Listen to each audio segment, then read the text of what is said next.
Hey guys, Rob Skiba here. So I'm checking my email, right? And yes, I'm still using AOL.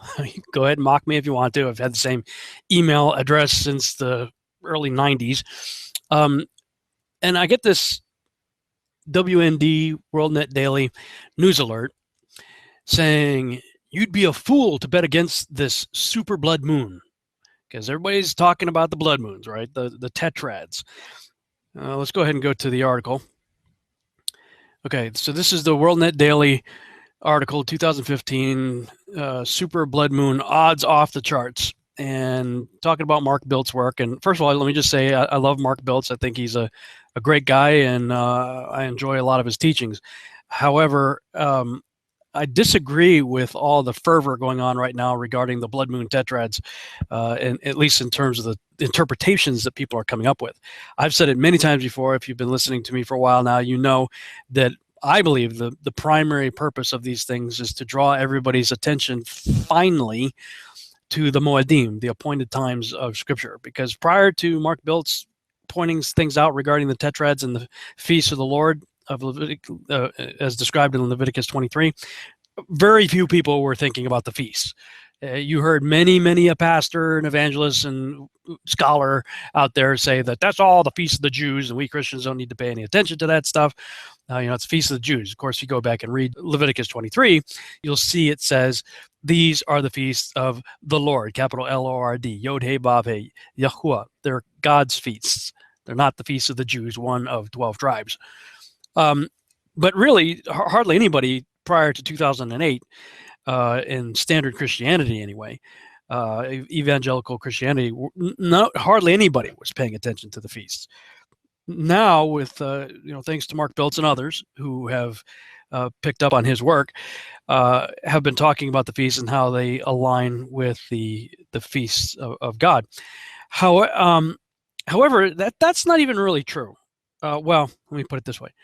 It's only true if you believe that the Hebrew calendar and the Hebrew month starts with a conjunction moon. And that's where that's the no moon. That's where you can't see it. And I confess I was a conjunction guy myself for quite a while. If you've watched my 322 Tetrads in the Time of Jacob's Trouble DVD, at that time I was very much on the page of believing that the Hebrew calendar and the Hebrew month begins with the conjunction. I believe that the new moon of the scriptures is actually referring to the conjunction moon, the no moon, because everything in the Bible starts in darkness.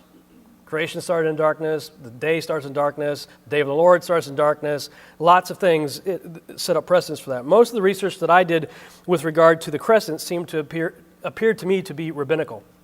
But again, I don't claim to have the truth on this or know everything. I'm just trying to figure this stuff out myself.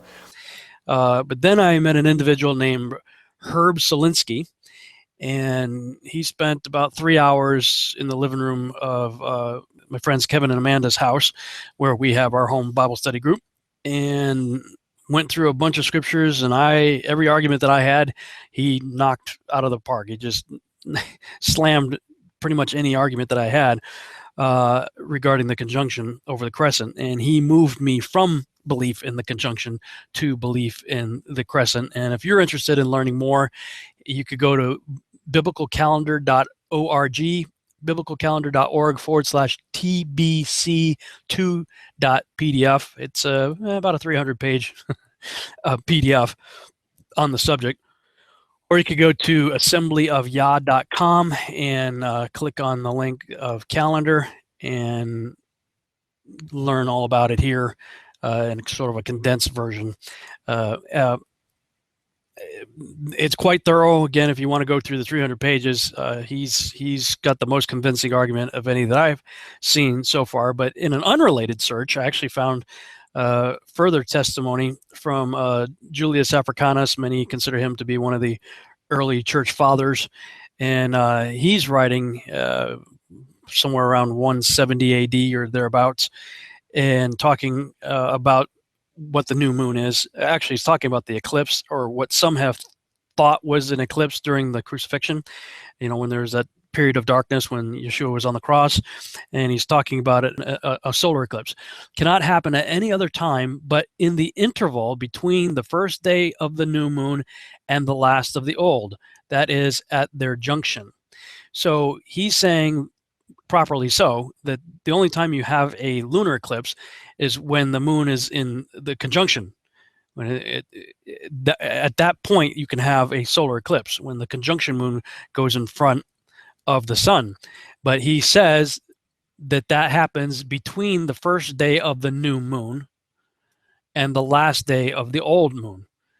So it appears Julius Africanus in 170 AD is also making the statement that the new moon is a crescent. The first day of the new moon is a crescent. So if you go by that calculation, if it is true, and look, I don't claim to know it all. This is my current belief, and I believe it's backed by solid evidence, historically speaking, that the crescent is true. But I would never say this is it and I'm right and you're wrong. I'm just doing the best I can with the information that I have. Based on that information, if it is true that the Hebrew calendar starts with the crescent moon and the Hebrew month starts with the crescent moon, then all of the tetrads that we're talking about, or at least most of them anyway, that land on very specific days, are not, in fact, landing on feast days. They're landing, shortly before or after. Like, for instance, we will be celebrating the Feast of Sukkot after. For us, because we started with the crescent, which I believe when we put the calendar together here, we were assuming that the first crescent would show up on the 15th, but I believe it actually showed up on the 14th. We had a group of people out looking for it and spotted it that evening, low on the horizon, and so in that case, everything slides over a bit. So Yom Kippur, or Feast of Trumpets, or Feast of, Day of Atonement will be on the 24th, which begins the evening of the 23rd, which so happens to be the 2 days that everybody thinks the 500 days of climate change are going to come to or climate chaos will come to an end, and we will be in climate chaos because apparently a big asteroid, meteor, or something is going to slam into the Earth on that day, as a number of people would have us believe. What is interesting, though, is those who are following the rabbinic calendar, I believe if I'm not mistaken, their Day of Atonement is earlier in the week or whatever. That's a day that's supposed to be for fasting and praying.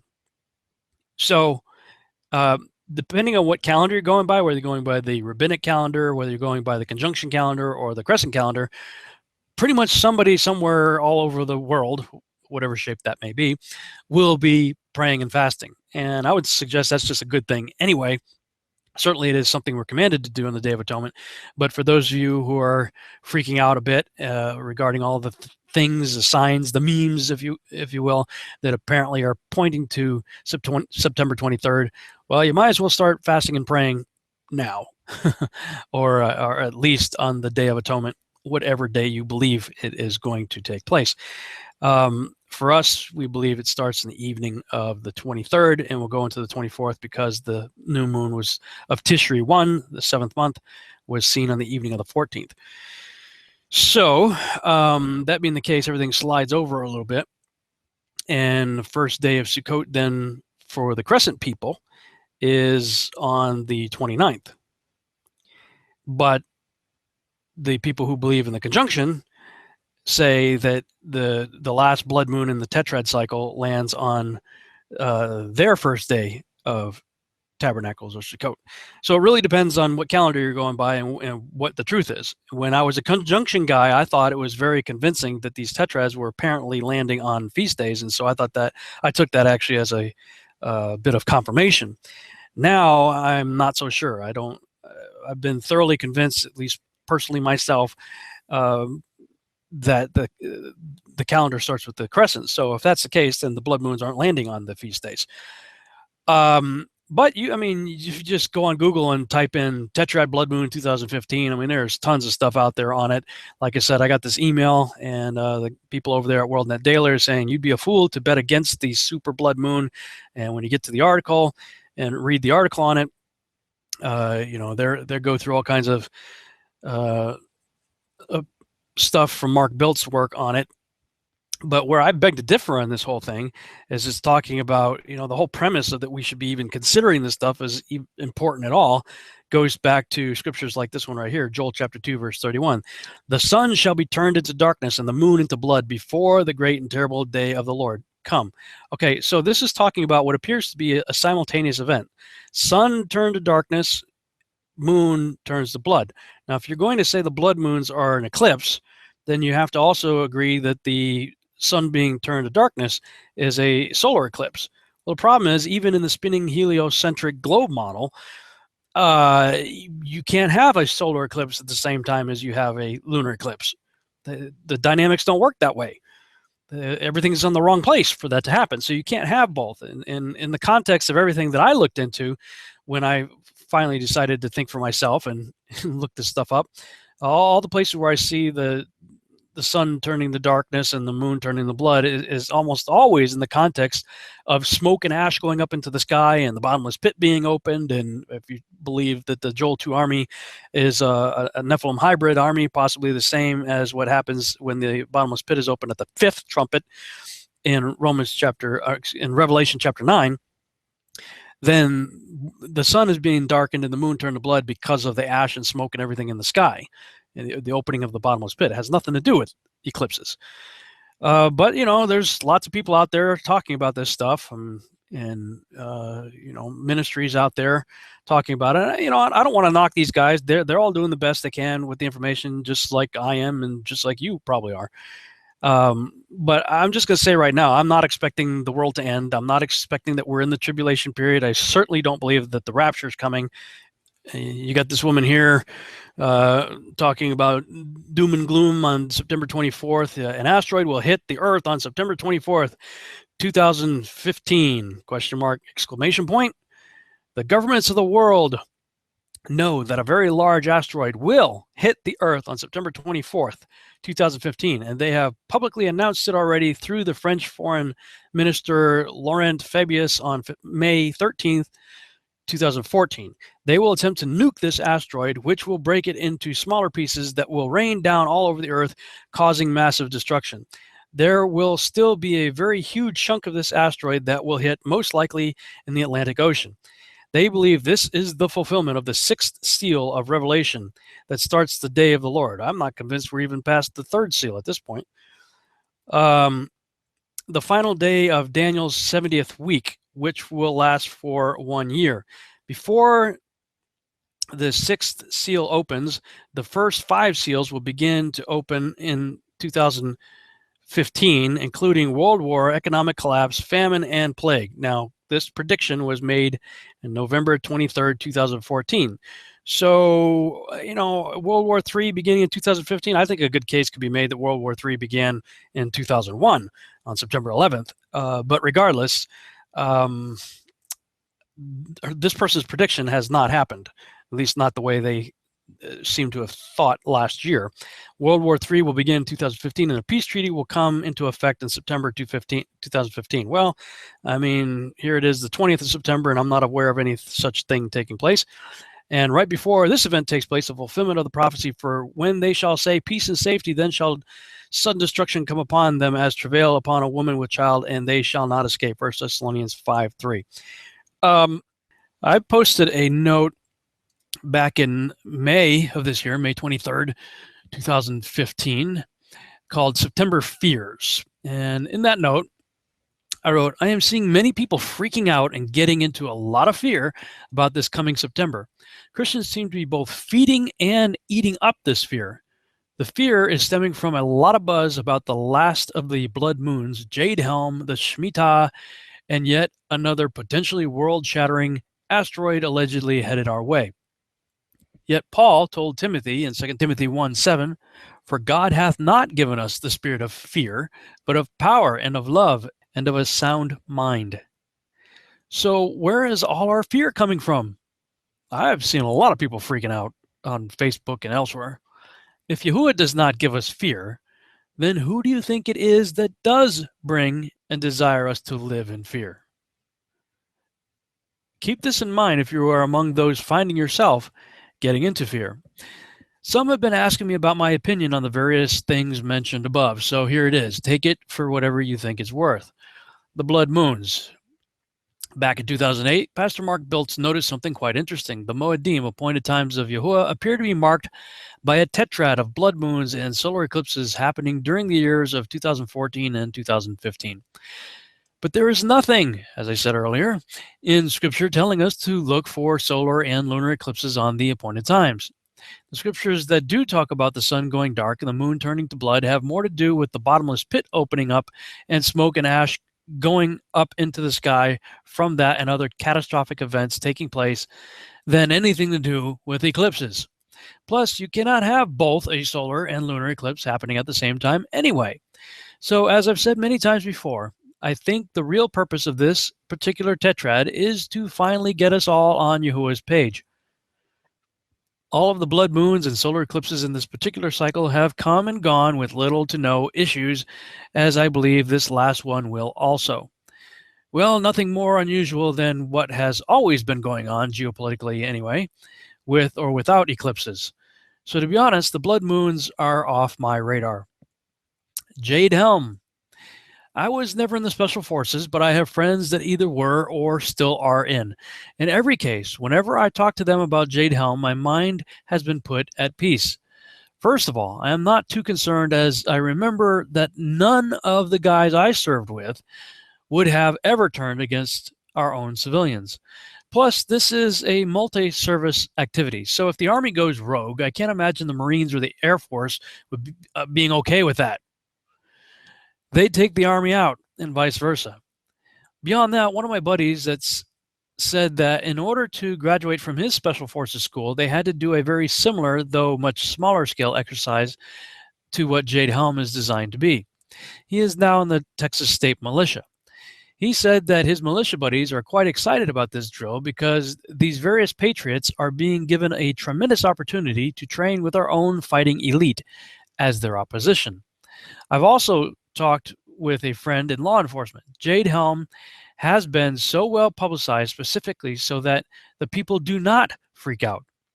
It's being widely broadcasted that this is just a big drill. So the cops are on guard knowing what is coming. Plus, nearly everyone in Texas is packing some kind of heat, and in many cases, lots of it. Basically, any enemy that thinks they are going to take over Texas is going to be met with a don't mess with Texas mentality and a whole lot of firepower. That said, all of my buddies have told me the same thing. Certainly stay vigilant, but don't get into fear. As far as these well-trained professional patriots and friends of mine are concerned, they said they will be keeping their eyes open to see if they detect anything fishy going on. But by all accounts, this appears to be just what it is being broadcast to be, a drill to train our troops across all service branches, the state militia, and law enforcement agencies. Thus, I am at peace, while certainly keeping my radar up. And here it is, we're practically at the end of September, and Jade Helm has been over here for about 5 days now. So much for everybody being herded up into Walmart FEMA camps. We're still here. There's no martial law in the streets of Texas. So everybody that was freaking out about Jade Helm in Texas, what do you have to say about that now? And those of you who mocked me after I put this out back in May, when I put this out on May 23rd, you read through the comments and people are going crazy on me because there's, I'm apparently not feeding into the same fear everybody else is munching on. The new porn of Christianity, fear. Earth-shattering asteroid. Been there, done that. Remember the Ison and Elenin comets? Non-events. Will this be the same? Personally, I think so. I'm not at all concerned about it. We've heard the same hype numerous times before. We're all still here. Beyond that, biblically speaking, I just do not think we are quite ready for the events of Revelation. My research has led me to believe that's still quite a ways off. So I'm not expecting the population destroying stellar events yet. September is a good month for those things to occur, considering the appointed times of Yahuwah, but I just don't see this particular September as the time period for the end times scenario of Scripture. Now, I'll just add to that when the Ison thing and the Elenin thing was happening, and there were a lot of people out there talking about it. Oh boy, this is it. And that's the type of thing that I would normally be very drawn to, want to research, but literally every time I started to, it was almost like I could feel God sit right next to me and just sort of push my hand off the keyboard and look at me with a smile on his face and say, "What are you doing?" Seriously, that's what it felt like. Every single time I started trying to look into it, what are you doing? And it's the same with all this September 23rd stuff. Every time I start to look into it, say, "What are you doing?" Of course, now, if you know what I am doing, you might say, "Okay, Rob, what are you doing?" And all I can say is he's not pushing my hand off the keyboard on that. In fact, he keeps putting my hand back on the keyboard. I can't stop doing it. I want to stop. I'm like Jeremiah. I'm done. I don't want to talk about this anymore. But this fire is burning inside me, and he's not stopping me. And in fact, if anything, he's impressing upon me more and more to keep digging. So, take that for whatever you think it's worth, but that's what's going on with me anyway, as far as this stuff goes. The Shemitah. This one is much more interesting to me than the above. While I do like some of Jonathan Cahn's work and am thankful for his ministry, I do not agree with some of his premises and subsequent conclusions. For starters, while I do believe there are some clear warning signs in his book, The Harbinger, that we should be paying attention to, I firmly disagree with his take on who was behind 9/11. He seems to be toting the company line in that regard. This nullifies a fair amount of his arguments, in my opinion. And now his newer stuff on the Shemitah has a lot of people freaking out about this coming September, largely based on his assumption that 2001 was a Shemitah year, followed by the financial issues of 2008, allegedly on another Shemitah year. First of all, this is a very America-centric view. Second, from my perspective, everything about both events appear to have been scripted and orchestrated to happen just as they did by Luciferian global elite hell-bent on creating their new world order. Thus, I don't see either as a quote-unquote divine judgment initiated by Yahuwah. I see it all as a well-played Hegelian dialectic. But Cahn has been making the rounds on a lot of quote-unquote prophecy shows, conferences, and magazines. This is one from charismanews.com, for instance. It says, as the world waits to see what the end of a 7-year biblical cycle known as the Shemitah may bring this fall, New York Times best-selling author Rabbi Jonathan Cahn issued a warning to prepare for economic calamity, war in the Middle East, or even worse. I will state a warning which I have stated before, Cahn told hundreds of people gathered at the Prophecy in the News conference in Orlando, Florida this weekend. Whether it comes in this time parameter of the Shemitah or the year following or not, I believe a great shaking is going to come to this land and to the world that will involve the collapsing of the American economy and the removal of its blessings and prosperity. For that, I can agree with that. And I can appreciate him saying, hey, look, whether it happens this year or not, I can see it coming.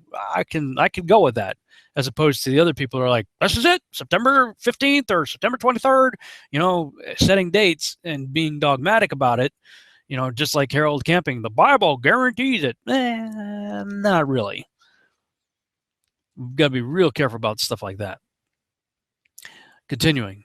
Quote, whether it begins with the economic realm or not, I believe it's going to be bigger than the economic realm, and it may have the effect of famine or cutting off infrastructure for a time. The shaking doesn't have to take place in the Shemitah year, but I believe we need to be ready. Of course, a lot of people are promoting it, though, as if this is a Shemitah year. So it's going to happen. It's going to happen. It's going to happen this year. It's going to be Shemitah year. Kahn's warning has to do with what is known as the biblical Shemitah, or the Sabbath year. During this year, according to Exodus and Leviticus, there was to be no working of the land. The last day of the Shemitah, Elul 29, is considered the wiped out day. The wipeout day, when all debts are wiped clean. The Shemitah is meant to be a blessing, but when Israel turned away from God, it became, quote, a sign of judgment on a nation that has driven God out of its life. End quote. In the mystery of the Shemitah, Khan describes how his biblical pattern is connected to numerous events in modern history, including the rise of America to superpower status, World Wars I and II, the return of the Jewish people to their ancient homeland, the Six-Day War, and even the rising of the World Trade Center. He also noted a pattern of judgments at 7-year intervals in September 2001 and 2008, marked by the greatest crashes in Wall Street history up to that time. The first occurred on September 17th, just a few days after the September 11, 2001 terrorist attacks, and the second occurred on September 29, 2008. Both occurred on the biblical day of Elul 29, and the very day appointed to wipe out the financial status of a nation. The next one occurs on September 13th. Well, I mean, here it is a week later, and oops, so much for that cycle.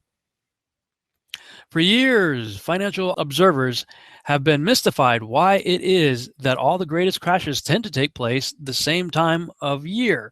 Khan says, when is it? September to October. So if we've got a little bit more time in the window, okay, maybe another week or two, see what happens. What if we take the greatest crashes in history? Do any of them take place at the end of the 7-year cycle of the Shemitah, at the time of the wipeout? And the answer is yes, every single one of them does. And the thing is, the phenomenon is increasing. It's intensifying. While the current Shemitah runs from September 2014 through this September, Khan told the audience that the Super Shemitah, or the Year of Jubilee, the year of the end of 7 cycles of the Shemitah, begins this September and runs through September 2016. So I guess we got a whole another year of this stuff to be thinking about and talking about. Yay! What people don't realize is one of the missing keys of end times prophecy is the Shemitah, says Khan, author of The Harbinger, which has sold more than 2 million copies. What's the end of end times prophecy? The tribulation. How long is the tribulation? 7 years. It's a cycle of Shemitahs that goes back to Daniel's 77s, which is linked to the Shemitah and linked to the judgment of Israel and the 70 years of judgment. Every 7th year is a Shemitah, but every 7th Shemitah is a super Shemitah, which we call the Jubilee. Despite these patterns, though, Khan says God is in no way bound by the cycle. He's leaving himself a way out, and I applaud him for that. Now, nothing has to happen, but if it follows the course of most times when people predict things like this, they're wrong. But if it follows the course, here's what would happen. According to the pattern, each time it happens, there is a war in the Middle East. Number 2, there is a major war focused on Israel, World War I and the 1967 Six-Day War. Number 3, that war results in an end times restoration of the next step of end times prophecy. In the book of Genesis, the Shemitah began with the Pharaoh's prophetic dream of 14 cows, 7 healthy and 7 sick.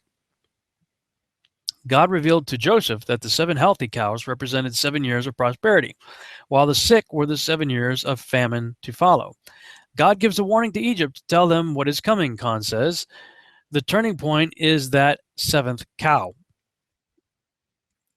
During his talk, Khan pointed to a sign with biblical roots that went viral on newswires September 25, 2014, the very day the world entered the current Shemitah, a cow with the number 7 on its head.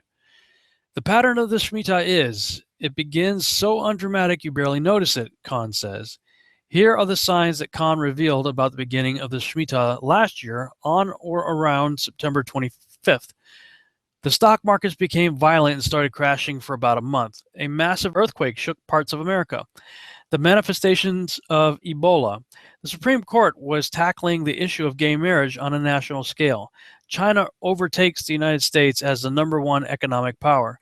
Russia takes the title of strongest military power away from America.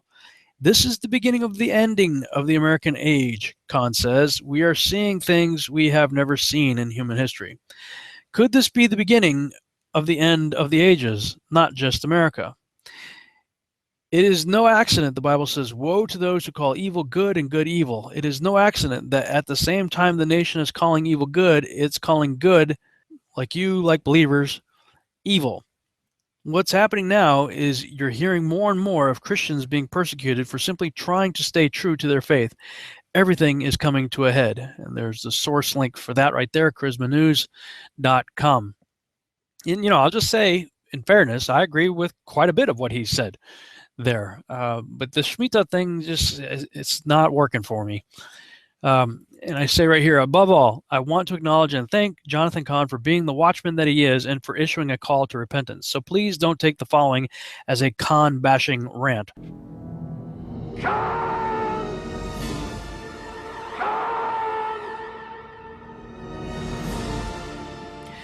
He's saying something could maybe happen, not that something is going to happen. But is this really a Shemitah year to begin with? The assumption that this year is a Shemitah year is based on very America-centric events and things dealing with a nation state that has absolutely nothing to do with Ezekiel 37 or Isaiah 66, both of which have yet to be fulfilled. As Brad Scott said at a conference I was at a couple of weeks ago, quote, is this a Shemitah year? Well, there's a 1 in 7 chance that it is, end quote. Good point. But considering how much the calendars have been jacked with and how long it has been since really anyone has been operating on Yahuwah's true calendar, I don't honestly know how anyone can claim this year, 2008 or 2001, were Shemitah years. It's a great theory, but how can anyone prove it? Furthermore, while in the diaspora, there is no way for us to do what is to be done during the Shemitah cycles. And I would contend we are all still in the diaspora, including Judah. The two sticks have not yet come together, nor has the Messiah ushered us all, as in one house, into his land yet. Therefore, the entire house of Israel is still in the diaspora. Thus, while in the dispersion, the Shemitah cannot be properly kept according to the commandment, because it is very specifically tied to the Promised Land. Today, and this was again back in May of last year, our Torah study portion was in Leviticus 25, which just so happens to deal with the Shemitah and Jubilee. Leviticus 25, 1 and 2 says, and the Lord spake unto Moses in Mount Sinai, saying, speak unto the children of Israel, and say unto them, when you come into the land which I give you, then shall the land keep a Sabbath unto the Lord.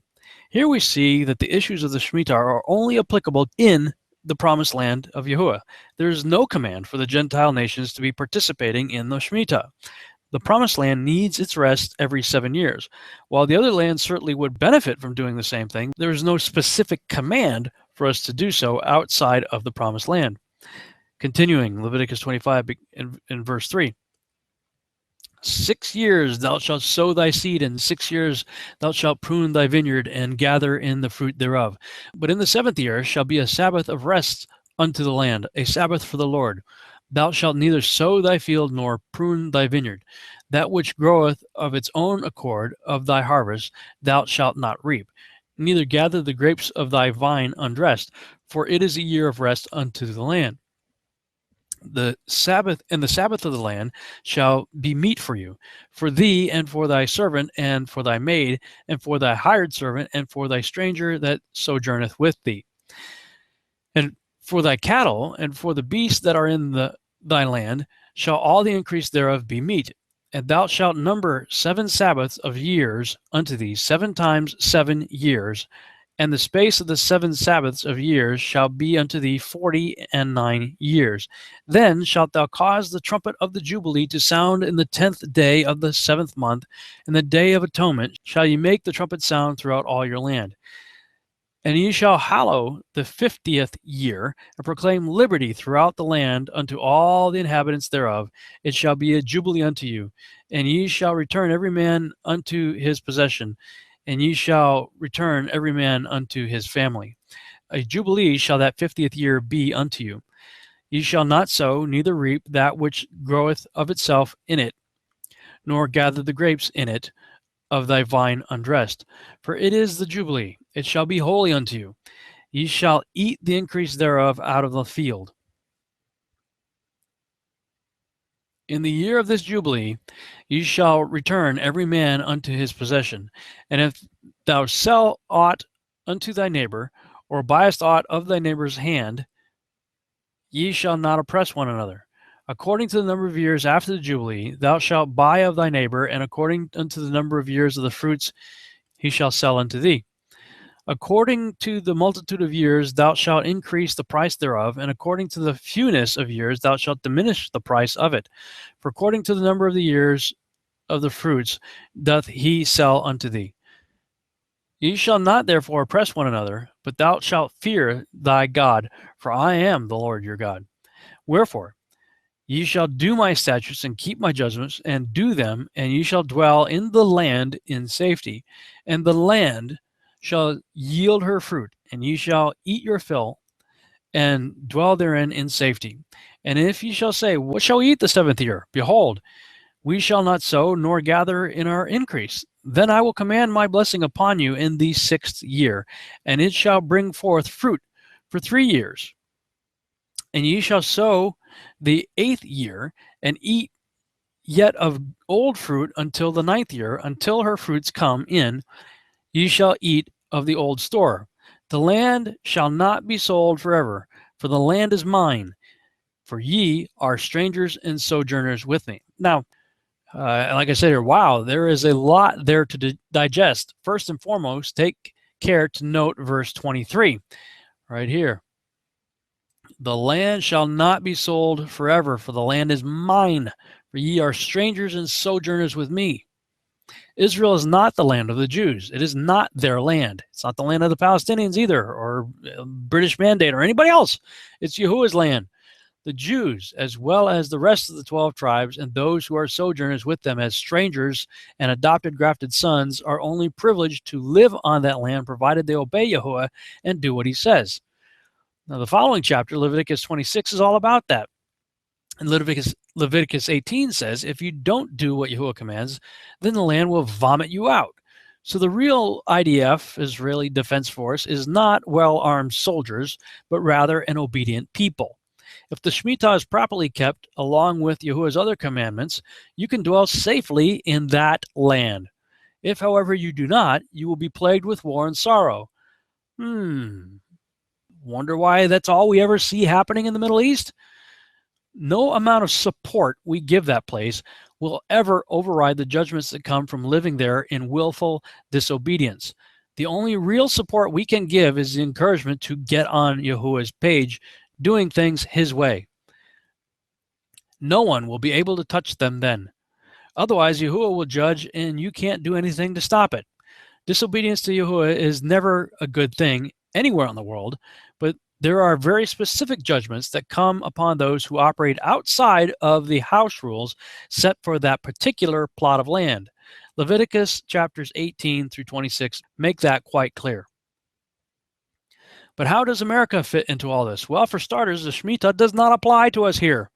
Neither America nor any other lands on the earth have the same Shemitah rules in place for living there. So we are not expected to keep it here. As stated above, I suppose it would be very beneficial if we did, but I don't see any applicable punishment for not doing so. Now, will America be judged for its numerous other sins? Sure, absolutely. I fully expect America to receive the same plagues as Babylon, because if we are not actual Babylon itself, we are certainly immersed in its ways. But in my opinion, linking the Shemitah to our coming demise is a mistake. The Shemitah is meant to be a tremendous blessing. The quote-unquote wiping out of debt is not the same as the wiping out of a country's economy, such that we are all doomed to riots, starvation, chaos, and death. As I listen to the many talk shows and interviews concerning the Shemitah, I don't see people looking at it as a blessing, but rather a curse, leaving many with fears of impending doom. Thus, the word itself is becoming synonymous with bad instead of good. The same for the Jubilee. This is why I believe some of the teachings I'm hearing on it these days is incorrect. As a side note, as a believer in a post-trib, pre-wrath concept of the rapture, it seems to me that Leviticus 25:9 and 10 give a really good description of what could be the last trump that Paul wrote about. Going back to Leviticus 25:9 and 10, that they shall cause the trumpet of Jubilee to sound on the 10th day of the 7th month. In the day of atonement shall ye make the trumpet sound throughout all your land. And ye shall hallow the 50th year, and proclaim liberty throughout the land unto all the inhabitants thereof. It shall be a jubilee unto you, and ye shall return every man unto his possession, and ye shall return every man unto his family. Now that's a really good reason to suspect that the Day of Atonement would be a rapture day. But it's not going to precede the tribulation period. It says after the tribulation of those days, you'll see the sign of the Son of Man coming in the clouds, right? And that's when that's when we have the harvest, not before. It says after, Matthew 24, 29 through 31. So, yeah, it's a good idea to be looking for rapture on the Day of Atonement, but I don't see any reason to suspect that it's going to happen this week in 2015, on the Day of Atonement in 2015. It will go off on the day of a judgment wherein the bowls of wrath will be poured out on Babylon. If the pre-wrath view is correct, then the rapture will happen right as the final trumpet of Jubilee sounds. What follows will be a very bad deal for the wicked, but for us the trumpet will signify the joy of deliverance, being set free of the bondage of slavery in which we currently live, and the start of a new existence with Christ, ruling and reigning as King of Kings and Lord of Lords here on this earth for 1,000 years. Talk about Jubilee excitement. See, for me, the Shemitah and Jubilee are something to look forward to with great excitement. But I don't see that happening. I see people associating both words with doom and gloom and destruction. Is America headed for financial collapse and other terrible things? Sure. But I believe if the people of Yahuwah are doing what we are supposed to be doing on the appointed times, then we have nothing to fear. We have only to rejoice and marvel at the blessings and protection that comes through obedience to our loving, holy, and just Heavenly Father. So, this is just my 2 cents on the above issues. Take it or leave it. But I am not in fear about this or any other September. 1 John 4:18 says, there is no fear in love, but perfect love casteth out fear, because fear hath torment. He that feareth is not made perfect in love. Shalom. Shalom means peace. So I have peace about all this. But now, having said that, there's some well-meaning, though extremely uninformed individuals out there who are accusing me of fulfilling this scripture in 1 Thessalonians 5:3, where it says peace and safety. They're saying, see, Rob, you're saying we're all peace and it's all peace and security right now. So you're fulfilling this right now. No, look, I know we don't have peace in this world, and I would never make the claim that we're in safety. Far from it. If you've listened to my ministry at all, you know that I think we're anything but safe because of the Luciferian bastards out there controlling this world. And the psychopaths that are running NASA, wanting to siphon off the Van Allen belts that are there for our protection, and the lunatics over at CERN trying to rip holes in the fabric of time and space, recreating the conditions of the Big Bang and all that nonsense. So anybody who thinks I'm claiming peace and safety is frankly, an uninformed idiot, because I certainly don't fit that description. This person says, the Lord has provided a way of escape for everyone who calls on his name. Turn from your sin and ask Jesus into your life. Good idea to do, definitely. He is the one who created you and planned the beginning from the end. We are now at the end of 6,000 years from creation, and he is about to usher in 1,000 years of peace on earth when he returns with his bride to rule and reign in December of 2016, after the year of darkness. Okay, we're about to see who's a false prophet. Here it is, September 20th. Few more days, we'll find out if all these people are doomer and gloomers. And if I'm wrong, who cares? I'm on ground zero anyway. I'm dead. Who cares if I'm wrong? I don't really care. I have nothing to lose if I'm wrong, and would freely admit it when we get to heaven. Oops, I was wrong. Here we are. And frankly, I'd be glad. I hope I am wrong. I want to get out of here as much as everybody else does. But I'm going to bet against this blood moon thing. Call me foolish if you want to, but I don't believe it's going to happen. And at the end of the week, I might have to put out a told you so video. In fact, I may be broadcasting on the evening of the apocalypse, because my radio show is from 11 p.m. to 1 a.m. Central Standard Time this Wednesday, which is the 23rd. So we'll have an end of the world party on my radio show. And of course, this person thinks that the millennial reign is going to start in December of 2016 after a year of darkness. The first rapture of the church, where Jesus will take his bride, those who have accepted Christ and are living for him, to a place prepared for her to escape all these things that are coming on the earth, will take place on the Day of Atonement, September 23rd, 2015. Can anybody say Harold Camping? We've been here before, guys. This is it. Billboards everywhere. In fact, I even wrote a blog about that. BabylonRisingBlog.com/raptureriddle.html. Now, I wrote this back in 2011, so I'll say some of my views have probably changed a little bit, but the general premise behind this page and the part 2 after that are going to be the same. Maybe a little bit tweaks in the details, but this is when I really began to come off of the pre-trib rapture page, just shortly before I wrote this blog. Stuff that I was researching and the conclusions I was coming to was taking me off of the pre-trib rapture page, which I had been on for pretty much my entire life because I was raised in a church that taught it, and consequently I believed it, and then I taught it myself. But we've all had the predictions. We've seen them before. Judgment Day, May 21st, 2011. Cry mightily unto God, okay? He said that was it. It was going to be it. That was the rapture. Then in an hour-and-a-half broadcast, Camping walked listeners through his numerological timeline, insisting that his teaching has not changed and that the world will still come to an end on October 21st. So after his May 21st prediction didn't come true, he changed it, said October 21st, 2011. That's going to be it. It's it.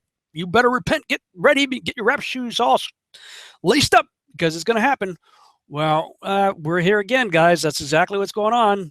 The rapture is going to take place September 23rd, 2015. So, it's the end of the world. Buy my book. Like, that makes sense. We are now living in the day of Daniel's 70th week. Well, I just wrote something on that also just last night, as a matter of fact, because I don't remember what I was looking into, but when I was looking through the writings of the so-called early church fathers and things of that nature, and going through some of the beliefs that they had, I was looking up stuff on the firmament. What did they believe? What did they talk about regarding the firmament, the rakia, the dome over us? But in the process of doing that, I found something by Julius Africanus written here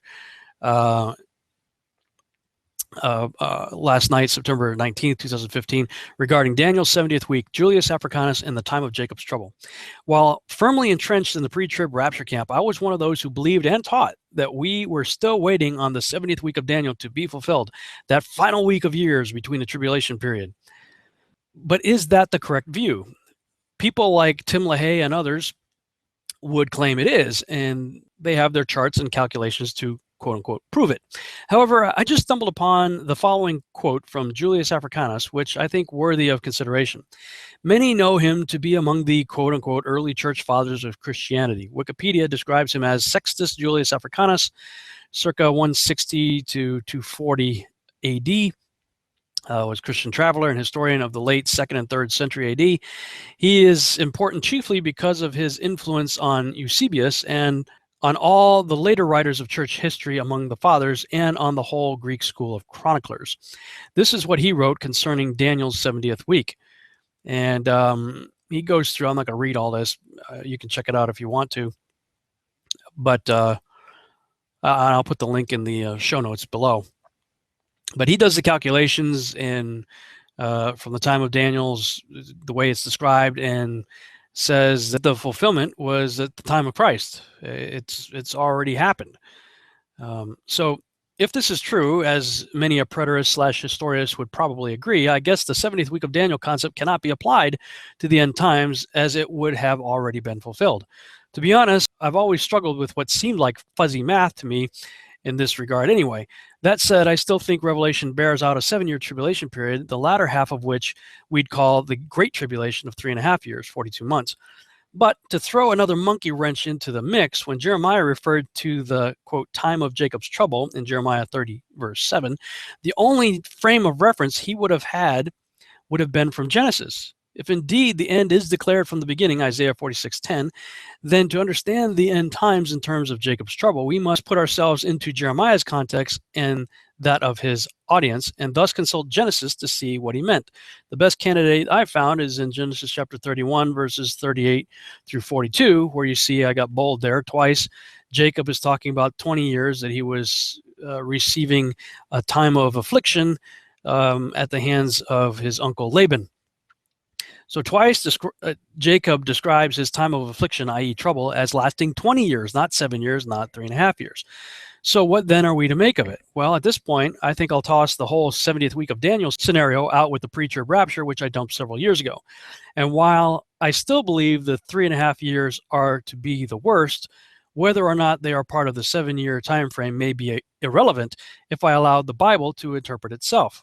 Because doing that leads me to believe in a 20-year time of trouble, within which the final 42 months are going to be the worst, leading to a final horrific 24-hour day, as per the scriptures that you see there, of Yahuwah's wrath being poured out on the day of the Lord. Yeah, I've said it before and I'll say it again. While it would be nice to check out of here tomorrow or next week or sometime shortly thereafter, and I would like to as much as the next guy, I really do think we've got a ways to go yet. I hope I'm wrong. But I guess that'll, if I'm wrong, I got nothing to lose. I'll see you guys up there. But if all these other guys are wrong, and as I believe they will be, they're going to be another Harold Camping making predictions that are simply going to fall apart. And they're basing it on this whole blood moon thing, that there's nothing in the Bible that tells us I should be looking for tetrads, 4 eclipses in a row. Nothing saying that I should look for eclipses even landing on the Moedim, which they don't really seem to be landing on them anyway, if the conjunction is correct, that is. This person's got all these videos here. They've written a book, The Rapture Puzzle. I watch these videos too. I've seen them, and they're fairly compelling. The evidence is certainly very interesting. And if I was still a pre-trib rapture person, I think I would probably buy into it. But I don't. So I wonder if this person is going to offer a refund at the end of the month when everything they put out here doesn't come true. I guess we'll find out. I wrote a note on Facebook back on March 4th, 2014, blood moon fever. Is it really justified? I've got the schedule right here of the tetrads. You got the 4 blood moons and you got the solar eclipses landing on the appointed times if you are a conjunction person. Yes, I know the sun, moon, and stars are for signs and seasons according to Genesis 1:14 through 18. I've preached on that many times myself. But now that I've had more time to think and study the subject of the tetrads, I have to say that I find 0 reference to 4 blood moons in a row happening on feast days, which won't even be seen from Jerusalem anywhere in Scripture. It's a nice theory that is very contagious. At one point, I even caught the blood moon fever myself. See this video right here, which is my from my 322 tetrads in the time of Jacob's trouble. But upon further investigation, I find striking lack of evidence for any significance of this in Scripture, history, or even the NASA sky charts. Yes, I know that the book of Joel refers to the moon turning to blood. Again, I've preached it myself. But for that to have any significance for the nation of Israel, it needs to be seen in Israel. Now, I know that I'm grafted in and that I'm part of Israel and that Israel really is a people and not a Zionist political state. I get that. But many are using this Zionist political state that was created in 1948 to say that this is important because it's all surrounding the 1948 and 1967 and the alleged blood moons that didn't even happen those years. They happened sometime afterwards, but they certainly didn't happen when those major events took place. So even if you're looking at those as major significant markers, they didn't even land on the days. But looking at the tetrad issue from the perspective of where they will actually be seen, I see no reason to pay much attention to them. This is the charts showing when the eclipse will be, where the eclipse will be visible. So here, April 15th, blood moon eclipse, not visible from Israel, no visible eclipse in this area right there. You can check out the PDF for yourself. October 8th, blood moon eclipse, not visible from Israel. Again, check that out right there. Then you have the total solar eclipse of 2015, March 20th. Right here, it shows where it'll be seen. The March 20th, 2015 solar eclipse, not viewable from Israel. The April 4th, 2015 blood moon eclipse was not visible from Israel. And then you come to the solar eclipse of September 15th, or September 13th, 2015. And that was only visible if you're, well, apparently in Antarctica, the outer rim in the flat Earth model, or the South Pole for the globalists. September 13th, 2015 solar eclipse, not viewable from Israel. There's the information for that. And then you have this right here, the blood moon coming up. The blood moon coming up that everybody's eagerly awaiting to see what will happen. Now that one, the September 28th, 2015 blood moon eclipse is only partially visible from Israel at sunset. So you're going to have to really pay attention to it, or you're going to miss it, because it doesn't. You're only going to be visible in this time frame here. Now, apparently, I guess we're going to be able to see it all eclipse visible. So at least in this region of the world, we may see it, but Israel's only going to get the slightest glimpse of it at sunset. Again, what good are all these alleged signs for Israel if you're going to take the position that this is all important regarding the political Zionist state in the Middle East? They're not really seeing any of them. And even the last one is going to be barely visible to them. So the issue of the past tetrads allegedly happening on significant times in Israel's history, for example, 1948, 1967, has been sufficiently debunked by Chris White in the following video. And I'm not going to play it here, but I would suggest that you actually go on YouTube and check this video out for yourself. I'll put the link in the show notes. The Blood Moon Theory Debunked. Chris White did, I think, an amazing job of this back in December of 2013. I recommend you watch it if you've got the blood moon fever. Watch that video. See also this one right here. This one talks about same kind of thing. Blood moons over Israel, 2014 debunked Bible prophecy by Tiger Dan, July 5th, 2013. So there are people a couple of years ago who were figuring stuff out, saying, you know what, all this hype isn't really justified, at least not in the way that it's being put out to us by John Hagee and Mark Biltz and a lot of others. Of course, I also understand that true Israel, as I said, is dispersed among the nations too, but the argument still falls flat. The last day's blood moon mentioned in Joel appears to have more to do with the fire and smoke of that event than an eclipse, Joel 2:30. And I will show signs, I will show wonders in the heavens and in the earth, blood and fire and pillars of smoke. The sun shall be turned into darkness and the moon into blood before the great and terrible day of the Lord come. See how things all of a sudden change just a little bit by, backing up to the previous verse to give you context? Nothing about an eclipse there.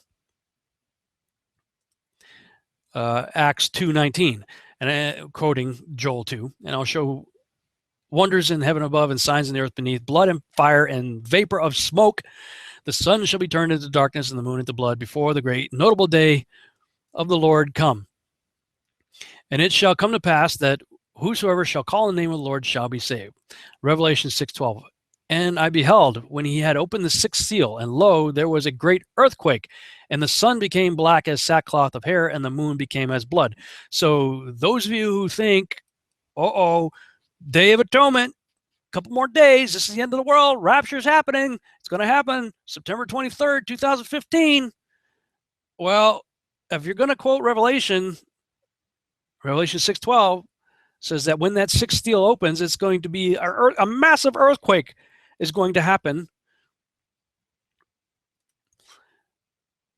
And the sun is going to become black as sackcloth of hair, and the moon becomes blood because of the earthquake. And the sun going dark is happening at the same time as the moon going dark. So it's not a solar eclipse, it's not a lunar eclipse. So the whole eclipse argument falls apart. Fire, smoke, earthquake, and volcanic activity appear to be the cause of the above-mentioned appearance of the moon. There's nothing in the text that would lead me to believe we are talking about a lunar eclipse, although I admit when I had blood moon fever, I once thought that way myself. All of that said, I do believe we are the terminal generation and that we will see the final unfolding of end time events. I'm just not convinced of the following. 1. The final Jubilee argument, as it is based on a flawed understanding of Genesis 6:3, which has nothing to do with Jubilees. There's nothing in Genesis 6:3 who talks about man's day shall be 120 years. My spirit will no longer dwell with man. For my, that has nothing to do. If you followed my Nephilim research, you know exactly what that has to do with. There's nothing in the text that even once mentions anything to do with Jubilees. It is interesting that Jubilee 50 years times 120 equals 6,000. So 6 God days, a day with the Lord is 1,000 years, 1,000 years is a day. The math works out. It is interesting. I'll give you that. But the scriptures, once again, that people use to justify it contextually have nothing to do with Jubilees. In fact, Jubilees weren't even described to the people of God yet at that point. I understand that God's always had Jubilees. I get that. But nobody even had a frame of mind as to what a Jubilee was until the Exodus. So yeah, it doesn't work, certainly in the pre-flood world. Nothing in the text about Jubilees. 2, the non-viewable from Jerusalem tetrads. 3, the tetrads that did not land on any significant dates for Israel in the past, but rather happened in some cases over a year later. I mean, if you're going to say this is, something to pay attention to because there were significant events that happened to Israel during those times, well, if that's the case, they should land on those times, not a year or two later. I mean, come on. 4, the idea that the 7-year tribulation and/or rapture is going to happen anytime in the near future, about 20 years out, maybe. 5, the idea that the Israel of Isaiah 66:8 is the same as the state born in 1948. And if you want to know what I'm talking about right here, you can check out that link right there. If you go to questfortruth.com, look for episode 11. This is the one where I talk about was 1948 the fulfillment of Isaiah 66:8, which so many people preach. Can a nation be born in a day? Yeah, May 14th, 1948, or whatever the day was. No, sorry. Chapter 66, for one thing, is in the context of chapter 65, which is in a millennial reign context. Ezekiel 37 has not happened yet. Hosea, we have not entered the greater Exodus that Jeremiah talked about. None of that stuff has happened yet. So, I mean, if you want to use a scripture to justify 1948 Zionist state Israel, go to Zephaniah chapter 2. Unfortunately, that's not a very good scripture for those people. And Zechariah chapter 13, where you're going to see that 2/3 of that place is getting wiped out, and the other third's going through the fire. Those are the people that Yeshua said, hey, in the last days, when you see the abomination of desolation spoken of by the prophet Daniel standing in the holy place, get out of there. That is not the promised land that everybody's looking for. The promised fulfillment of Israel. I mean, none of it fits. Oh, and by the way, those of you who are expecting the rapture this week, you're going to have to do something about what Paul said in 2 Thessalonians chapter 2. Now we beseech you, brethren, by the coming of our Lord Jesus Christ and by our gathering together unto him, that's, where we caught up together with him in the clouds, the harpazo, that ye be not soon shaken in mind or be troubled, neither by spirit, nor by word, nor by letter as from us, or I would just say, nor by blogs and YouTube videos, as that the day of Christ is at hand. Let no man deceive you, or woman, by any means, for that day shall not come, except there come a falling away first, and that man of sin be revealed, the son of perdition, who opposeth and exalteth himself above all that is called God, or that is worshipped, so that he as God sitteth in the temple of God, showing himself that he is God. Okay, so until this happens, and by the way, I'm not convinced that the Antichrist is going to have to read teleprompters when he's addressing 6th graders. Okay, Revelation tells you point blank, chapter 17, that the beast, who is the Antichrist, comes from the bottomless pit. Not Kenya, not Hawaii, not the European Union, or any other such place. Okay, so until that bottomless pit is opened and the beast comes out, the man of sin will not be revealed. All right, so if you're thinking the rapture is going to happen on Wednesday, September 23rd, 2015, then somebody better build that temple really quick, and the Antichrist better show up on mainstream news and be revealed to everybody, and then go sit in the temple of God, showing himself that he is God. Because until that happens, Paul says there's not going to be a rapture. So, and Yeshua said that when we see the abomination of desolation spoken of by the prophet Daniel, standing in the holy place, presumably before he sits down, Even the pre-tribbers who believe in the 7-year 70th week of Daniel scenario would say that that event is a mid-trib event that happens in the middle of the 7-year tribulation period.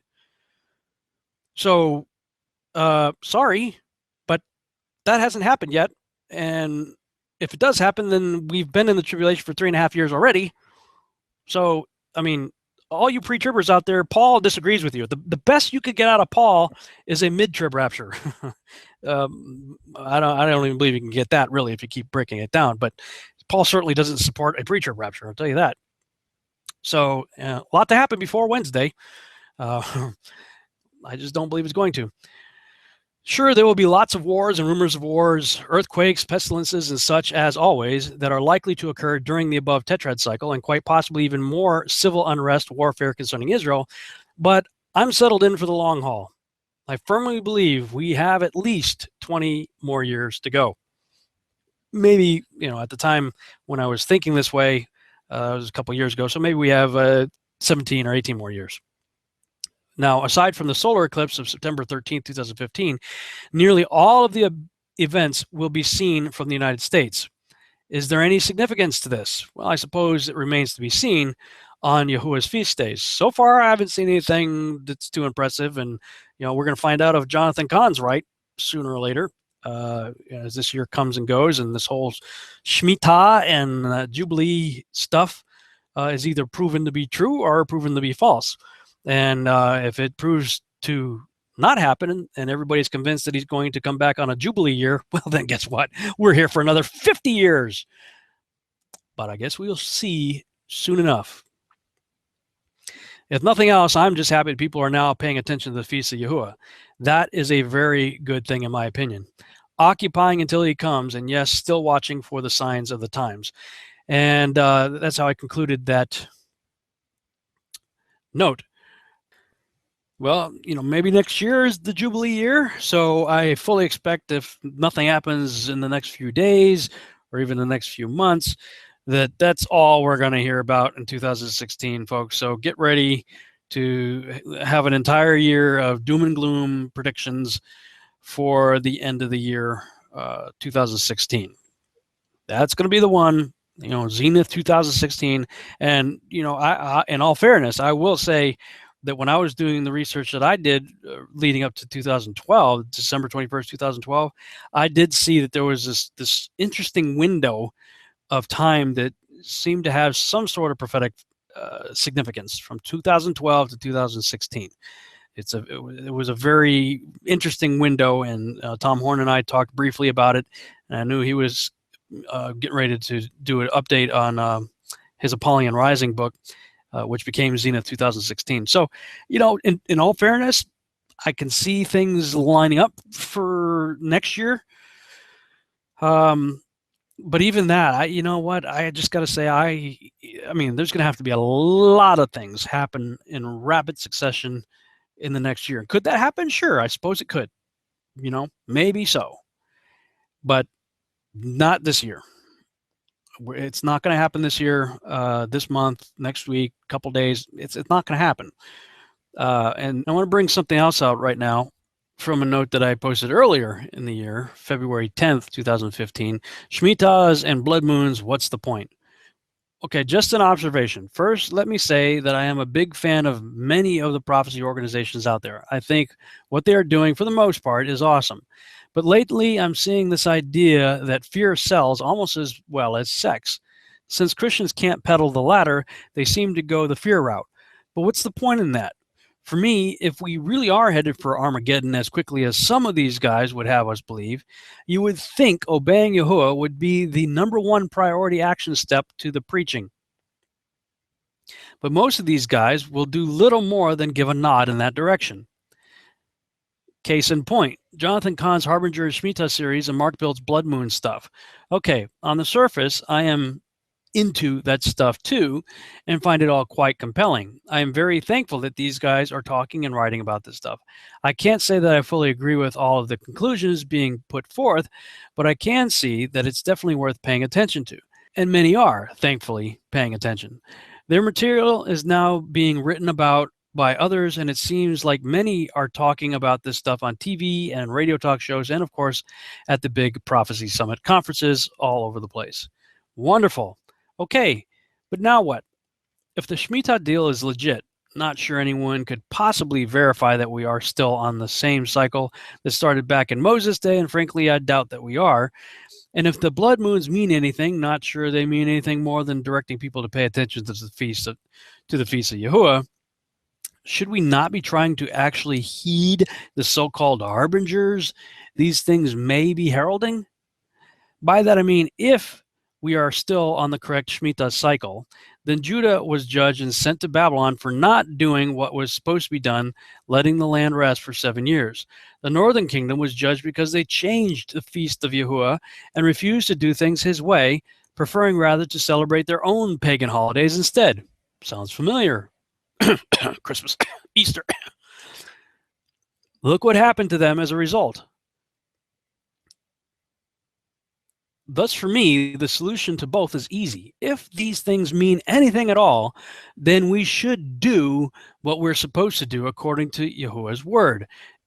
That means keep the feast, and I would add to that the Sabbath, and follow the directions, i.e. instructions, the law, Torah, to avoid the judgment that always came when this was not done. But why then are very few advocating this? Why is this not the primary action step being preached by every pastor and major ministry out there? Is all of this hype just to get people scared so they order books and DVDs about how they can practice their pre-trib rapture jump techniques? Or is this just interesting information that sells tickets and fills churches and hotel ballrooms? Seriously, what's the deal here? I just don't get it.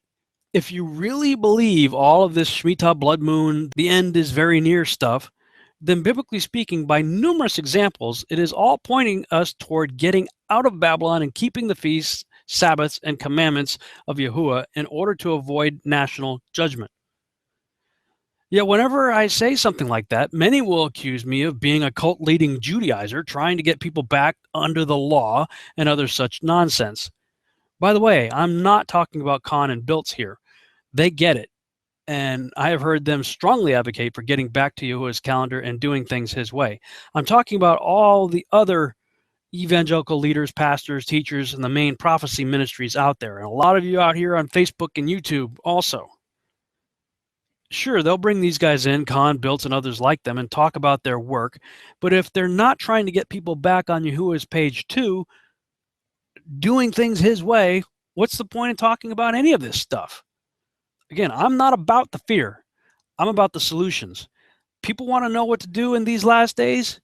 If the message doesn't include a practical biblical step of action, it's a waste of time and money. So with that, I'm going to close this out. I'm not expecting anything bad to happen this year. Now, maybe I'll be wrong. Who knows? You know, if it's as bad as everybody says it's going to be, I'm not going to get stoned for being a false prophet. We're all going to get stoned. A big rock's going to fall out of the sky, and you know most of the United States is going to get wiped out. So I'll see you in heaven, and I'll apologize. But for all those people out there who are being really dogmatic and saying this is it, this week, Wednesday, September 23rd.